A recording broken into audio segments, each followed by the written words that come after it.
Greetings, everyone, and welcome to Testy Tuesday. Also, welcome to another windy morning here in our front porch. So hopefully you can hear everything clear enough to understand just what we're talking about, because it's pretty important stuff.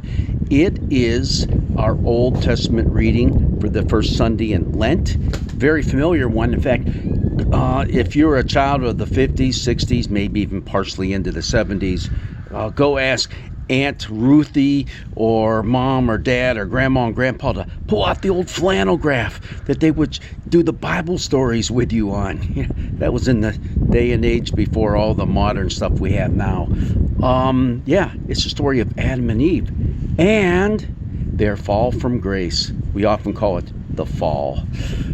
So it's Genesis, the second chapter. We're going to be reading verses 15 and 17 through 17, and then go to the third chapter and read the first 7 verses there on Sunday morning.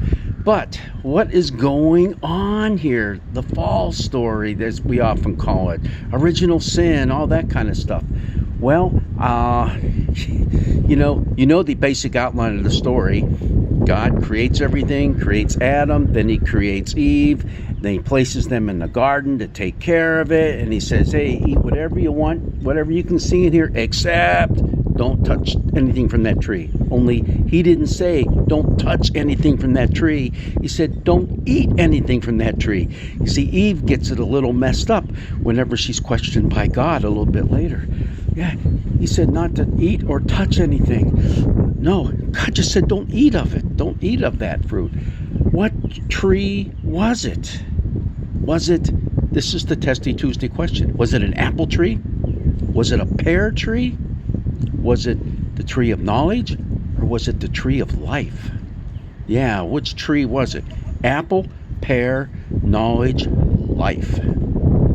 The correct answer is the tree of knowledge. Yeah, that's the one they were told not to eat from. Now, you really need to go back and read this story. In fact, I would just go ahead and read all of chapter 2 and chapter 3, because they're pretty important in having the full picture of what's happening in here. Because, for one thing, it really isn't the story of the fall. If we talk about falling from God's grace, well, yeah, God got a little angry with Adam and Eve, but it's not really the point of the story. The point of the story is Adam and Eve were trying to be something they weren't created to be. They were trying to be like the gods. And remember, this story is written in a context where there are many gods spread out over all the different nations. Every nation seemed to have their own set of gods. And see, the Israelites, they were a little unique in that they had a singular God, right? God is one. But so this is the context that this is written in. So, hey, you know what? We need to try to rise up and be like the gods, because isn't that what the serpent, who's often looked at as being Satan, the devil, tried to tempt them to do? And again, that's not even part of the story.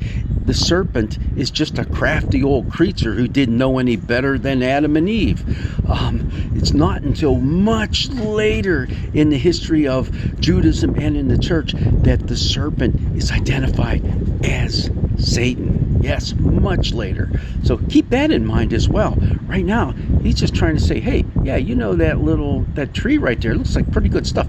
Come on, think about it. Why would God put a tree that looks so luscious and is so tempting to eat right in front of you and not let you eat from it? Come on, that makes no sense at all. He just, he wants to keep it for himself, maybe. Who knows? So they go ahead and they eat. But you notice what happens right away? They know that they're naked. Yeah. It's kind of funny, the story, in a sense, but it's sad too. They didn't realize that they were naked up to this point. Now all of a sudden, they're naked. Look at all the other animals in the world. They don't get dressed up. They wear what they got. Why is it that humans don't do the same?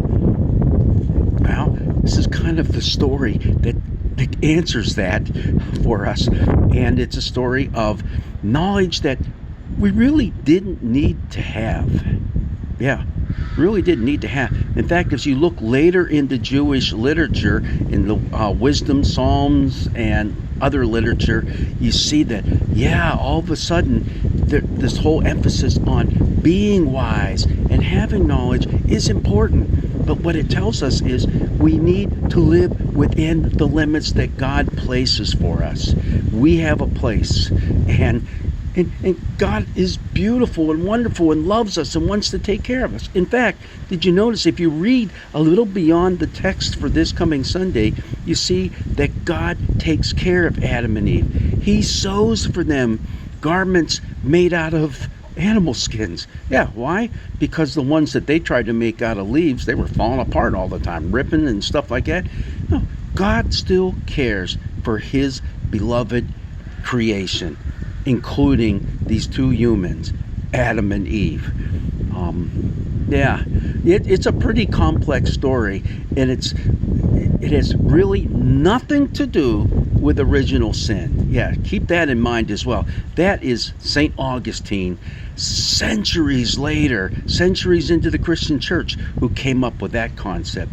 This is simply a story of how we don't live fully into our humanness, and we think that we know better than everyone else, including God. But God is still there to be with us, to guide us, to give us his love and his care, even though we suffer the consequences of our disobedience. Okay, well, I'll tell you what, I'm going to get off this porch right now, because the sky to my north and west is absolutely black. It's headed this way. The rain's starting to come down, and I don't feel like getting wet. And I don't think like you would either, would you? God's blessings be with you this day.